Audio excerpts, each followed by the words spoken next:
but that is the probably one of the most important relationships in the organization, and that is the board and the CEO. And again, I don't go into a whole lot of this one because, it's when you think about that, when you know it's not working, well, do you even need to ask? I mean, I think most people, it's pretty obvious when your board and your CEO are not seeing eye to eye.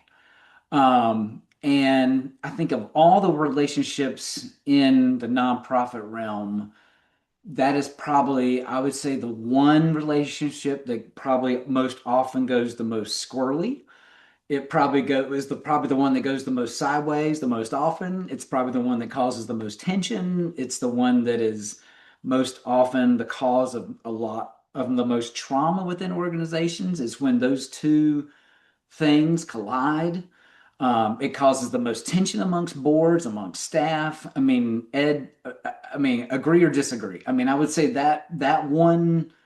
this one domain is probably the core of most when things go awry.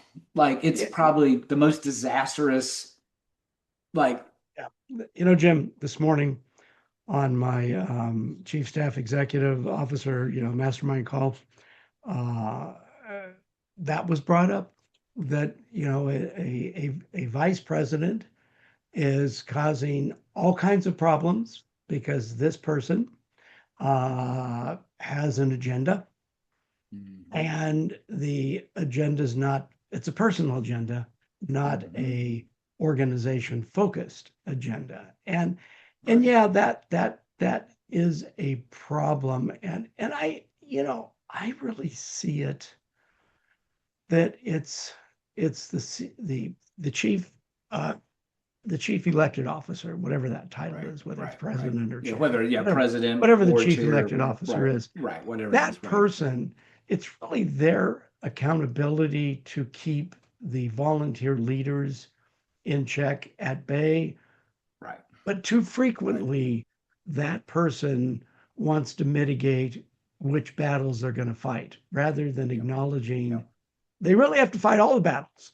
But it's like, well, I want to keep my powder dry because that battle's just not that important to me. And if the CEO gets a little bit of grief, so what? So I yeah. agree with you. This is a huge issue, and you're right. It's pretty obvious when it's not working. Everybody Yeah. can see it. Yeah, absolutely.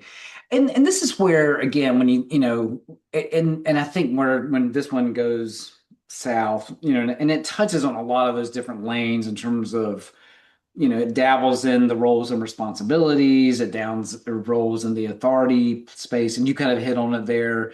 If when the CEO starts having conversations with other board members, or the board chair starts having conversations with the staff, or they start crossing in their different lanes, and they forget, like, oh, wait a minute, if because I've always been very clear about my board chairs. Like, I'm like, look, board chair, board to board, staff to staff. Like, look, if you've got a problem with a board member, or if I have a problem with a board member not doing their job, and they're like, hey, Jim, can you go talk to so and so about, getting their stuff in time? I'm like, I'm not doing that. Like, that needs to come from you.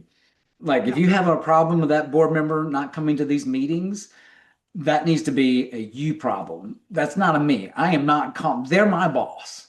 yeah. I'm not telling my boss that they're in trouble because they haven't been coming to a board meeting. That's not my deal. Just like you better not call one of my staff members and tell them that, hey, I saw you coming in late the other day to the office, because that's not your job. That's my job.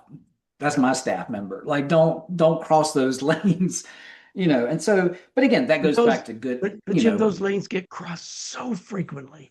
I I mean, know, I know, I you see it all the time. Yeah, I know. Yeah. But it's why a good board orientation, it's why a good communication between the two. I mean, it's why, just making sure there's that regular, I see so many organizations when I talk to CEOs, and and I'm like, how often are you talking with their president? Well, maybe like once a month or something. I'm like, what? Like, you mean you don't have a regular weekly check-in with your president? Really? Like, wow. Like, Hey, man, you need to schedule that. Like, you need to do that once a week. What if we don't have anything to talk about? Who cares? Like, make up something. I don't know. Well, I Yeah. just hate having a meeting for the sake of the meeting. But yeah, but this is your president. Like, this is your board chair. Like, you should have a regular standing meeting. Like, y'all have. You're the CEO and she's the president. Like, you should have something to talk about every week. Don't tell me you don't have something to talk about. You know, And find Jim, something. I don't know. if nothing else, it, it's a relationship value update.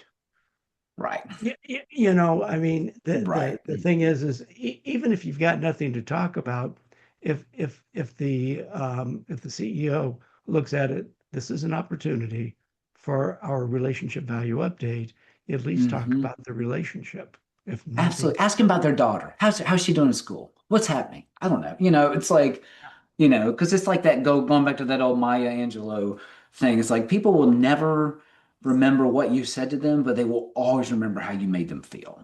So, like, if you can make that person feel like, for 30 minutes a week, you're the most important person to me, and you matter, and as a leader, like, you're important to me and I value your time. And so I'm going to like treasure this 30 minutes, even if we don't talk about the association at all.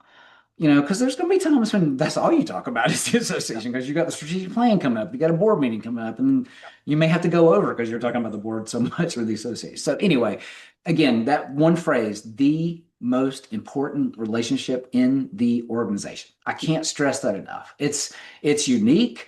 It's the most unique thing. I mean, where else in any organization, any business, does a volunteer leader oversee a paid staff person?